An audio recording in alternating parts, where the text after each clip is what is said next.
Hello साथीहरू, के छ सन्चै आरामै हुनुहुन्छ होला। हामी आज धेरै दिनको लामो ग्यापपछि फेरि हामी मेरो ब्लगमा चाहिँ आएको छु। आज पनि सानो एउटा हाम्रो वकिङ ब्लग चाहिँ लिएर आउँदैछु। हामी खानासाना खाएर अब गर्मी बढिसकेको छ, यसो बाहिरतिर चाहिँ हामी एक राउन्ड वकिङ पनि गरौँ भन्ने हिसाबले बुढाबुढी जान लागेको। यो मेरो यो अहिले म बसिरहेको एरियाको चाहिँ नाइट ब्लग अहिले चाहिँ स्पेसली यहाँको नाइट ब्लग हेर्नु होला। साथीहरू, हामी चाहिँ हिँड्न निस्केको, अँध्यारो छ, यस्तो छ कि गरेर हिँड्दैछ। कहाँ हिँडेको? 10 मिनटको छेउछेउ हिँडेर त पुङचुङ गरेर छ। यस्तो हुन्छ घरहरू, कस्तो गेट सजाएर राखेको छ, लाइटहरू टन्न छ। यहाँ छु, दुईजना चलाएर हिँड्दैछु। यस्तो हुन्छ कि यस्तो ठाउँमा चाहिँ लाइट राखेर टक्क उज्यालो हुन्छ। है साथीहरू, हिँड्दैछु हामी राति केटी मान्छेहरूको ग्यारेज यहाँ छ, रिपेयर सेन्टर। हामी यहाँ छ गाइस, हिँड्दैछु। कस्तो देखिरहेको छ, खै अँध्यारो छ।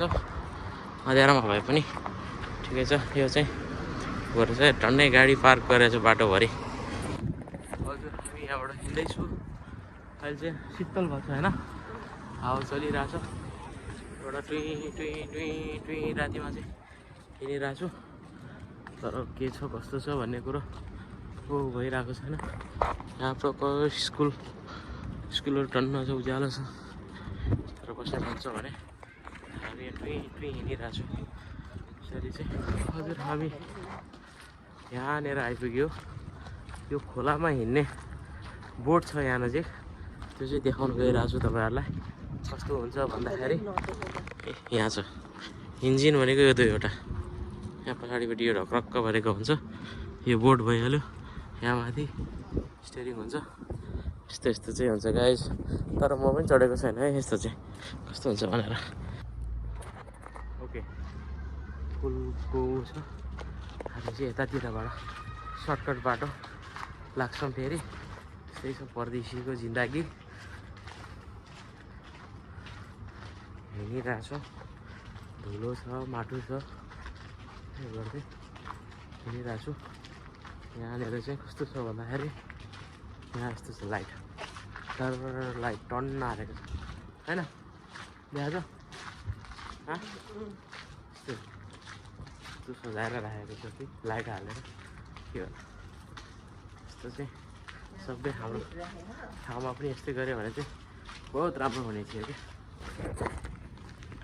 ओके, हामी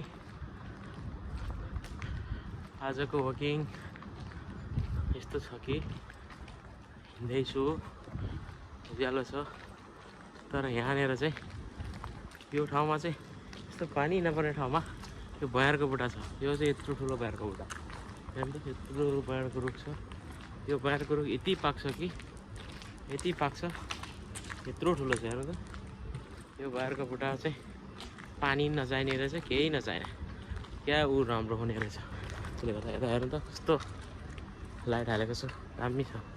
ओके होइन, ल यस्तो भयो, ठिक छ, ल थाक्यो, हस्। ल है, हामी अब घर पुग्ने बेला चाहिँ हुँदैछ। हामी यतातिर तरकारी खेती लगाएको छ, फुलहरू छ, रोपेको छ। खजुरको रुख त्यो है, खजुरको रुख यहाँ टन्न छ, फुल खेल्न लाग्छ। मजा भएको छ हिँड्नलाई, शीतल भएको छ। ओके, शीतल त छ, तर गाडी टुई आउँछ यस्तो। ल हस्, फेरि भेट्दै गरौँला। थाक्यो, अब घर पुग्न लाग्यो। अब हामी फेरि पछि कुनै भिडियोमा फेरि हामी भेट्ने नै छौँ। त्यति दिनको लागि हस्, बाई बाई, नमस्कार। पुरा भिडियो हेरिदिनु होला, धन्यवाद।